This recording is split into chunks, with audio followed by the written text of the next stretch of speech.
When Sparks Fly, the true story of Robert Goddard, the father of U.S. rocketry. Written by Kristen Fulton. Illustrated by Diego Funk. On a cool October morning in 1882, the tiny town of Worcester, Massachusetts got a new neighbor. He was small and pale, but his eyes flashed with a spark of curiosity and discovery. His name was Robert Goddard. When Robert was 3 years old, he learned that he could make static electricity. He dragged his stocking-covered feet across the carpet. The tiny jolt of shock ignited his curiosity. When it was time to start school, Robert was too sick to go. Many days he found it hard to catch his breath. His lungs felt tight, and with every breath he took, he whistled. The doctor called it wheezing. His parents wanted him to learn, so they gave him a cardboard box full of science equipment. He even got a subscription to Scientific American magazine. Every day, Robert journaled about his experiments, and every week, a new magazine arrived full of the latest discoveries. Robert wanted one of those inventions to be his. In one issue, Robert read about diamonds. He learned they were made from hardened carbon. The dozens of pencils lining his desk caught Robert's eyes as he read. If pencils were full of graphite, and graphite was made from carbon, could Robert make diamonds from pencils? Robert grabbed his science kit, broke open each pencil, and scraped out the graphite. He emptied a small vial of hydrogen into a pan and added the slivers of graphite. He twisted the knob on the oxygen tank he used for breathing, and a flame flickered under the pan. The graphite grew hotter, and brighter, and bigger. Boom!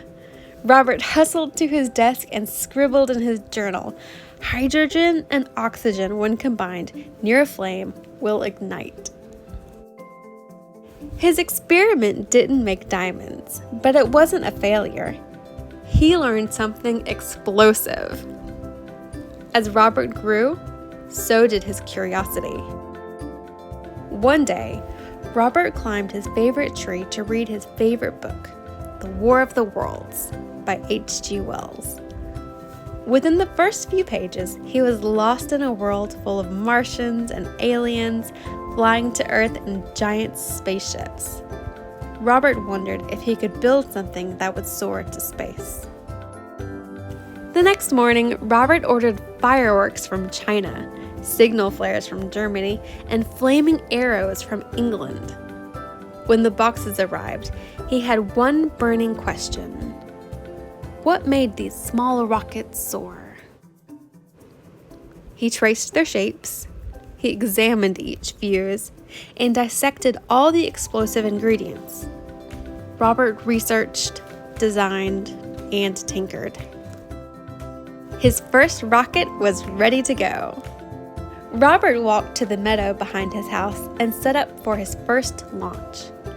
After tying a high-flying balloon powered by solar energy to his rocket, Robert watched it lift off. Would this work? Pop! It fell from the sky. Robert headed back to work. Month after month, he crafted, he built, he finished rocket number 2. The new rocket was shaped like a cylinder with a pointed nozzle. He filled it with gunpowder and lit the fuse.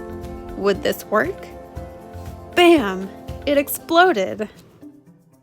Determined to figure it out, Robert sat down at his drawing board. He drafted, he framed, he completed his third rocket. This rocket was shaped like a triangle with fins. He used gasoline to make it fly. Bang! It crashed and burned. Year after year, rocket after rocket, Robert wrote in his journal, "Cylinder shapes work best. Gunpowder burns too fast. Fins help stability." And each failure taught Robert something new. Each failure brought him closer to his dream of soaring to space. Still, none of his rockets flew the way he wanted. Something was missing. Robert leafed through the pages of his old journals.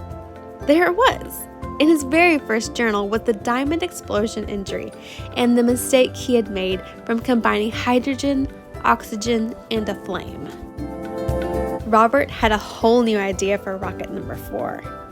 On March 16, 1926, a cold day, Robert's newly built rocket was positioned in the meadow. He held the release cord. A blowtorch ignited the long fuse that trailed from the rocket, which was full of hydrogen and oxygen. The fuse burned. The rocket rumbled. A bright white flame shot from the bottom of the rocket. The cord released. The rocket soared. Mission accomplished. Robert's extensive rocket research launched the way for every shuttle that has blasted to space, every astronaut who has defied gravity, and every man who has walked on the moon. All because of a curious boy who discovered how to let sparks fly. The end.